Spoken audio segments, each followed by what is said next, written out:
नमस्कार, खबर तो समझिए देख रहे हैं आप। आपके साथ मैं हूं शिप्रा झा। नहाए खाए के साथ ही लोक आस्था का महापर्व छठ शुरू हो चुका है।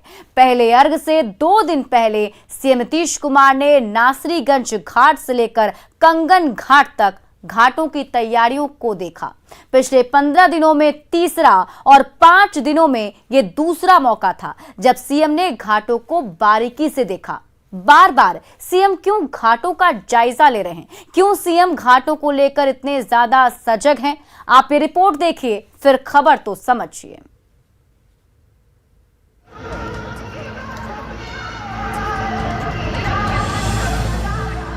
पांच दिनों में ये दूसरा मौका है जब मुख्यमंत्री नीतीश कुमार ने छठ घाटों का बारीकी से जायजा लिया। गंगा की धार के बीच स्टीमर पर सवार होकर सीएम ने छठ घाटों का निरीक्षण किया। छठ महापर्व का अनुष्ठान शुरू हो चुका है, लिहाजा महापर्व के मौके पर श्रद्धालुओं को किसी प्रकार की कोई परेशानी न हो, इसके लिए सीएम ने दानापुर के नासरीगंज घाट से पटना सिटी के कंगन घाट तक गंगा घाटों को देखा। प्रशासन और नगर निगम की ओर से की गई तैयारियों पर सीएम नीतीश कुमार ने संतुष्टि जताई। लगभग सब काम पूरा हो गया है और जहां कहीं भी घाट बनना है उसके बारे में पूरी तैयारी है, और जहां कहीं भी नहीं बन सकता है उसके लिए लोगों को भी सतर्क कर दिया जाएगा। वहां पर घाट नहीं बनेगा, लेकिन अब काफ़ी अच्छी संख्या में हो गया। तो आज देख करके इससे हम लोगों को संतोष हुआ है। सब लोगों ने बहुत मेहनत किया है। दरअसल 3 नवंबर को भी मुख्यमंत्री ने घाटों का जायजा लिया था और 4 दिनों के भीतर तमाम तरह के इंतजाम करने का निर्देश दिया था। 27 अक्टूबर को भी नीतीश कुमार ने गंगा घाटों का जायजा लिया था। मतलब छठ घाटों की तैयारियों को लेकर सीएम किसी तरह की कोई कमी नहीं चाहते। न्यूज़ 18 के लिए पटना सिटी से मनोज कुमार और दानापुर से अमरजीत शर्मा की रिपोर्ट। अब आप इस खबर के मायने को समझिए। लोगों को कोई दिक्कत ना हो, इसके लिए सीएम नीतीश कुमार बार बार घाटों का जायजा ले रहे हैं। छठ घाटों पर लाखों की भीड़ उमड़ती है। इस बार और भी ज्यादा भीड़ की संभावना जताई जा रही है, क्योंकि पिछली बार कोरोना के चलते घाटों पर छठ मनाने के लिए कुछ ही लोग आ पाए थे। इस लिहाज से इस बार भीड़ की संभावना ज्यादा है। भीड़ की वजह से कोई गड़बड़ी ना हो, इसके लिए सारे मोर्चे पर पुख्ता तैयारी की गई है। कई बार भीड़ की वजह से हादसे भी हुए हैं। याद कीजिए 2012 जब पहले अर्घ के बाद ही पटना में भगदड़ मच गई थी। 15 से ज्यादा लोगों की मौत हो गई थी। इस लिहाज से इंतजामों का पुख्ता होना काफी ज्यादा जरूरी है और सीएम ने आज तीसरी बार घाटों को देखा है। 3 नवंबर को भी सीएम ने इंतजाम को देखा था और इससे पहले सीएम ने 27 नवंबर को भी इसका जायजा लिया था। मतलब साफ है कि इस बार छठ पर्व को लेकर सीएम नीतीश कुमार काफी ज्यादा सजग हैं। बढ़ते आगे, आज नहाए खाए के बाद कल खरना है और उसके बाद डूबते सूर्य को अर्घ दिया जाएगा। छठ के लिए घाट सजकर तैयार हैं। गंगा घाट रोशनी से जगमग है और यहाँ पर छठ व्रतियों के लिए पूरे इंतजाम किए गए हैं। इस वक्त हम आपको दीघा घाट का नजारा दिखा रहे हैं, बता रहे हैं आपको कि किस तरीके से वहां पर जो है आयोजन किया गया है, और ज्यादा जानकारी दे रहे हैं हमारे सहयोगी आनंद अमृतराज। तो छठ को लेकर पटना के घाट पूरी तरीके से तैयार है। इस वक्त हम आपको रात की तस्वीर दिखा रहे हैं और रात की तस्वीर देखिए, चारों तरफ रोशनी से जगमग करता हुआ घाट, और इसी घाट पे हजारों की संख्या में छठ व्रती छठ करने पहुंचेंगे। और जाहिर सी बात है, ये तस्वीर है पटना के दीघा घाट की, और पटना के ऐसे कई घाट हैं जो पूरी तरीके से रोशनी में नहा चुके हैं। और जब पहला अर्घ दिया जाएगा उस समय से लेके दूसरे दिन सुबह के अर्घ देने तक ये घाट ऐसे ही रोशनी से जगमग करते रहेंगे। कई लोग गंगा के किनारे कोसी भराई की भी रस्म पूरे करते हैं, तो उनके लिए भी रात भर पूरी तरीके से लाइटिंग की व्यवस्था की गई है। पटना के जिला प्रशासन ने कोई कोर कसर नहीं छोड़ा और खासकर छठ घाट की तैयारी बेहद अद्भुत लग रही है। और इस वक्त हम आपको तस्वीर दिखा रहे हैं पटना के दीघा घाट की, जहां पे आपकी जहां भी नजर पड़ रही होगी रोशनी से ही नहाया घाट दिख रहा होगा, और ठीक बगल में गंगा जी। यानी कि जो भी छठ व्रती आएंगे, अगर वो अर्घ देते हैं, कल खरना भी है, तो कल कई सारे छठ व्रती यहाँ पे पहुंचेंगे और खरना के प्रसाद के लिए बनाने के लिए। तो कई सारे ऐसे लोग हैं जो गंगा किनारे पहुंचते हैं और यहीं पे खरना का प्रसाद बनाते हैं और कई लोग घाट पे ही रुक जाते हैं। तो वैसे लोगों के लिए जो छठ व्रती है उन्हें कोई तरह की समस्या न हो, उनके लिए पर्याप्त व्यवस्था की गई है और चारों तरफ रोशनी से सजा दिया गया है घाटों को, ताकि किसी को भी कोई तरह की समस्या न हो। तो इस वक्त हम आपको तस्वीर दिखा रहे हैं कि पटना के दीघा घाट की, और पटना के ऐसे कई घाट जो खासकर गंगा किनारे हैं वहाँ पे ऐसे ही रोशनी से नहाया हुआ है घाट। तो अगर आप भी गंगा किनारे घाट पर आने वाले हैं तो आपके लिए पटना के जिला प्रशासन ने तमाम घाटों को पूरी तरीके से तैयार कर दिया है। कैमरामैन दीपक के साथ आनंद अमृतराज, न्यूज 18 नेटवर्क, पटना। अब आप खबर समझिए कि छठ व्रतियों की सुरक्षा के लिए इस बार क्या क्या खास इंतजाम किए गए हैं। पटना में गंगा तट पर छठ व्रतियों की सुरक्षा में एनडीआरएफ और एसडीआरएफ की दोनों ही टीमें तैनात होगी। 12 टीमें होंगी, 70 स्पीड बोट के साथ इनकी तैनाती रहेंगी। 4 जगहों पर वाटर एम्बुलेंस भी लगाया जाएगा, जिसमें दीघा, गाय, कंगन घाट और दीदारगंज में वाटर एम्बुलेंस भी तैनात किया जाएगा। 285 नावों को गंगा में बचाव राहत कार्य के लिए प्रतिनियुक्त किया गया है। इन नावों पर 408 गोताखोर अलर्ट मोड पर हमेशा रहेंगे। 593 गोताखोरों को विशिष्ट पोशाक में तैनात किया जाएगा। 185 गोताखोर व्रतियों की सेवा में रहेंगे। साथ ही जितने भी खतरनाक घाट हैं वहां पर अर्घ देने की व्यवस्था नहीं की गई है। इसके लिए व्यापक प्रचार प्रसार भी किया गया है ताकि लोग वहां पर ना पहुंच जाएं। इसलिए इस तरीके के खास इंतजाम जो है इस बार आपको देखने को मिलेंगे। यानी कि अगर आप छठ मनाने जाते हैं घाट पर तो तमाम सुरक्षा आपके लिए वहां पर मौजूद है। देश और दुनिया में छठ की छठा देखने को मिलती है। राजधानी दिल्ली में भी बड़ी संख्या में लोग छठ पर्व करते हैं। लेकिन आज हम आपको एक ऐसी तस्वीर दिखाएंगे जिसे देखने के बाद साफ हो जाएगा कि दिल्ली सरकार इतने बड़े पर्व को लेकर कितनी संजीदा है। आप ये रिपोर्ट देखिए, फिर खबर तो समझिए। जहरीले झाग के समंदर में तब्दील हो चुकी ये दिल्ली में बहने वाली यमुना नदी है, जिसमें छठ पूजा की तैयारी के दौरान लोग आस्था की डुबकी लगाने को मजबूर हैं। बताया जा रहा है कि यमुना में अमोनियम का स्तर बढ़ने की वजह से पानी के ऊपर झाग तैर रहा है। यमुना में अमोनियम की मात्रा भारी मात्रा में सीवेज और औद्योगिक कचरे की वजह से बढ़ रही है, जिसके कारण न केवल यमुना का पानी जहरीला हो गया है, बल्कि दिल्ली के जल शोधन संयंत्रों से पानी की सप्लाई पर भी असर पड़ा है। पानी जहरीला जरूर है, लेकिन छठ पूजा मनाने वालों के पास कोई दूसरा विकल्प नहीं है। ऐसे में मजबूरी में व्रतियों को इसी पानी में आस्था की डुबकी लगानी पड़ रही है। आपको बता दें, यमुना के जहरीले पानी और कोरोना संक्रमण की वजह से आपदा प्रबंधन प्राधिकरण यानी DDMA ने इस साल यमुना नदी के किनारे छठ पूजा की अनुमति नहीं दी है, लेकिन यहाँ की बाकी चीजों पर आस्था भारी पड़ती दिख रही है। बीजेपी सांसद मनोज तिवारी ने कहा कि दिल्ली सरकार ने जिस तरीके से यमुना घाटों पर छठ करने पर रोक लगाई वो अनुचित है। उन्होंने ये भी कहा कि सरकार ने छठ की तैयारी नहीं की और अपनी कमी को छुपाने के लिए यमुना किनारे छठ पर रोक लगाई है। छठी मैया के महापर्व छठ पूजा की शुरुआत आज से हो रही है। हमारे साथ बात करने के लिए मौजूद हैं बीजेपी सांसद मनोज तिवारी।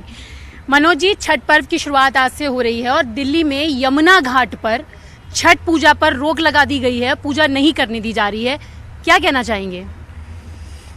मैं सबसे पहले तो सबको छठ की शुभकामना देता हूं। सब लोग अच्छे से छठ करें और यमुना तट पे छठ ना होने देने का जो प्रतिबंध लगाया है वो बहुत दिल को आघात पहुंचाने वाला है। उसके लिए लगातार हम सब दिल्ली सरकार से, अरविंद केजरीवाल से गुहार कर रहे हैं। ये पहली बार हो रहा है हमारे आज़ाद भारत में कि दिल्ली सरकार ने छठ पर्व के लिए यमुना तट पे रोक लगाया। देखिए, यमुना जी के अंदर ऐसी वो अमोनिया और ऐसे ऐसे झाग नालों के सब आ रहे हैं कि यमुना जी की दुर्दशा देख करके आपको रोने का मन करेगा। अभी मैं उसी घाट पे जा रहा हूं। अब आप इस खबर के मायने को समझिए। वैसे तो छठ पर्व अब ग्लोबल होता जा रहा है, लेकिन बिहार, यूपी के लोग मुख्य तौर पर छठ पूजा मनाते हैं। दिल्ली की बात करें तो यहाँ 40% लोग पूर्वांचल से आते हैं। पूर्वांचली वोटर्स की भूमिका को कोई भी नकार नहीं सकता है। बावजूद इसके छठ की तैयारियों में अनदेखी क्यों है? प्रदूषण की वजह से यमुना का पानी झागदार हो चुका है। यमुना के पानी में अमोनिया का स्तर काफी ज्यादा बढ़ चुका है। विशेषज्ञों के मुताबिक यमुना नदी में बनने वाले जहरीले सफेद झाग, जिसकी तस्वीरें आपने अभी देखी, ये झाग की वजह से बीमारी के फैलने का खतरा है। यमुना में छठ करने की अनुमति नहीं है। दिल्ली में भी छठ की भव्यता दिखती है। लाखों लोग छठ में शामिल होते हैं, लिहाजा साफ सफाई पर ध्यान देना चाहिए था। आपको याद होगा, दिल्ली में सार्वजनिक जगहों पर छठ मनाने की अनुमति पहले ही नहीं दी गई थी। जब इस मुद्दे पर सियासत तेज हुई तो बाद में छठ करने की अनुमति दे दी गई। जाहिर तौर पर पूर्वांचलियों को लेकर दिल्ली सरकार की संवेदनहीनता दर्शाता है, जबकि दिल्ली की सरकार बनाने में जितने भी पूर्वांचल हैं उनकी भूमिका सबसे ज्यादा अहम रही है, इसे कोई नकार नहीं सकता। बावजूद इसके ऐसी लापरवाही। बढ़ते आगे, पटना में छठ के लिए मधुबनी पेंटिंग से सजे सामान मिल रहे हैं। सूप हो या डाला, साड़ी या सूट, सभी पर मधुबनी पेंटिंग की छाप देखने को मिल रही है, जो उनकी खूबसूरती को और भी ज्यादा बढ़ा रहा है। आप ये रिपोर्ट देखिए। साड़ी हो या सूट, सूप हो या डाला, सब पर मधुबनी पेंटिंग की ऐसी कलाकारी हो रही है कि जो भी देख रहा है देखता ही रह जा रहा है।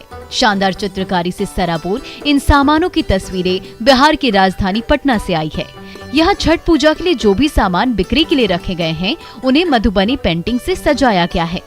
छठ पूजा के इन सामानों में साड़ी, सूट, सूप, डाला, टी शर्ट के साथ साथ कई और चीजें शामिल हैं।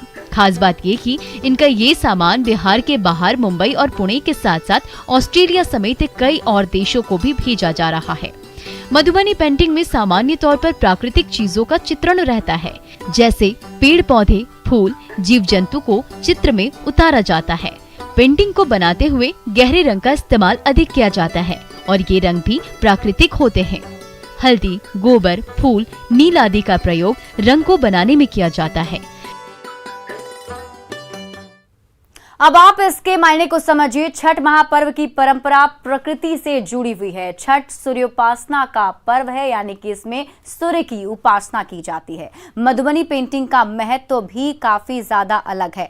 मधुबनी पेंटिंग को मिथिला पेंटिंग के नाम से भी जाना जाता है। ये पेंटिंग बिहार की एक प्रमुख चित्रकला है।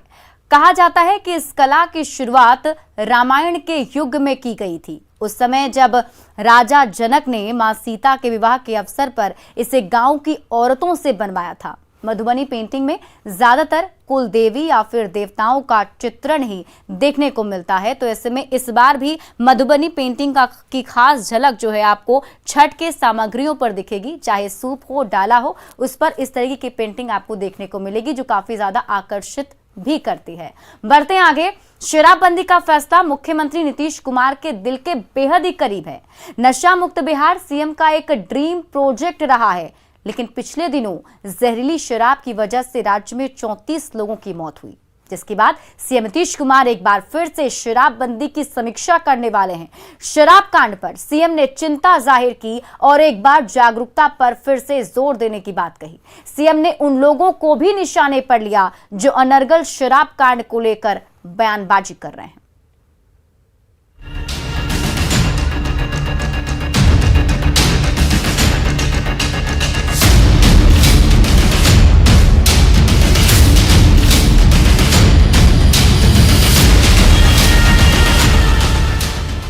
इस चीख पुकार चित्कार के जो जिम्मेदार हैं वो बचेंगे नहीं।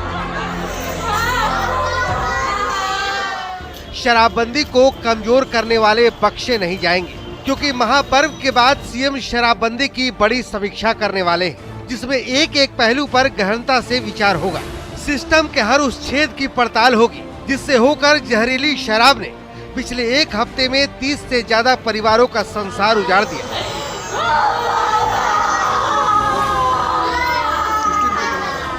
हमने तो आपको बता दिया कि एक मीटिंग तो हमने कर ली और 16 तारीख को हमारी पूरी मीटिंग है। पूरे हर जिले से लेकर के सबका पूरे तौर पर उसकी हम समीक्षा करेंगे और सबको कह दिया है कि एक एक चीज को देख लीजिए कहां पर ये सब इंसिडेंट हो रहा है। कई जगह पर तो रोज पकड़ाता है, लेकिन जहां पर नहीं पकड़ाता है तो मान लीजिए कि अगर कोई कहीं बाहर से आ रहा है और अगर वो पकड़ाया 4 जिले के बाद, 2 जिले के बाद, 1 जिले, वहां क्यों नहीं पकड़ाया? कोई चीज आ रहा वहां क्यों नहीं देखा? तो हमने ये बात कह दिया है सब लोगों को, डीजीपी को, चीफ सेक्रेटरी को, सब लोगों को ये बात कह दिया, संबंधित अधिकारियों को, कि इस पर एक एक चीज पर नजर रख लीजिए कि कौन नहीं कर रहा है, क्या नहीं कर रहा है। शराब की आड़ में सियासत चमकाने वाले विपक्षी नेताओं पर मुख्यमंत्री नीतीश कुमार ने करारा प्रहार किया और बताया कि 2016 में सर्वसम्मति से शराबबंदी कानून बना था, लिहाजा भागीदारी की बजाय, शराबबंदी के साथ खड़े होने की बजाय तरह तरह की बयानबाजियां क्यों? कुछ लोग बयान दे देता है कि हमने लिख दिया है मुख्यमंत्री को। अरे क्या लिख दिया है मुख्यमंत्री को? मुख्यमंत्री क्या बनाए हुए था आपको? इतना सब कुछ के बाद भी कुछ नहीं ज्ञान की अगर प्राप्ति हुई तो ये अपनी ना समझ होनी चाहिए ना भाई। अरे इसमें सहयोग करना चाहिए, सब लोग एकजुट होकर के, खड़ा होकर के अब संकल्प भी लिए थे, तो भूलना नहीं चाहिए इस चीज को, और कभी नहीं भूलना चाहिए। जो पावर में उस समय थे और जो पावर में नहीं थे, हमारी तो दोस्ती फिर हो गई और फिर हम लोग बाद में एनडीए हो गए। लेकिन बीच में भी जिस समय किया गया भाई, तो क्या आप जरा बताइए तो जो लोग साथ थे उन लोगों को नहीं ध्यान रखना है क्या? और जो सरकार में नहीं थे उन सब लोगों ने पूरे तौर पर दोनों हाउस में सपोर्ट किया, सर्वसम्मति से एक एक चीज प्रस्ताव पारित हुआ है। तो अब जो है हम लोग जो है साथ में, वो तो पूरा मुस्तैदी से लगे हुए हैं। आज जो पहले थे वो काहे खाली स्टेटमेंट देने में लगे हैं भाई? सब लोगों को मिल करके ना करना चाहिए, ये कोई मेरा निजी चीज है। विपक्ष चाहे जितने सवाल उठाए, लेकिन शराबबंदी का फैसला नीतीश कुमार के बेहद करीब है। हर हाल में नीतीश कुमार बिहार को नशा मुक्त रखना चाहते हैं। इंतजार है 16 नवंबर का, जब नीतीश कुमार एक बार फिर शराबबंदी को लेकर बड़ी समीक्षा करने वाले हैं।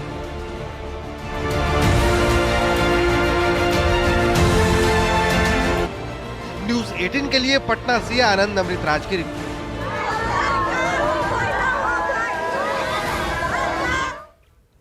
और फिलहाल इस बुलेटिन में अभी के लिए बस इतना ही, लेकिन न्यूज़ 18 बिहार झारखंड पर खबरों का सिलसिला लगातार जारी है।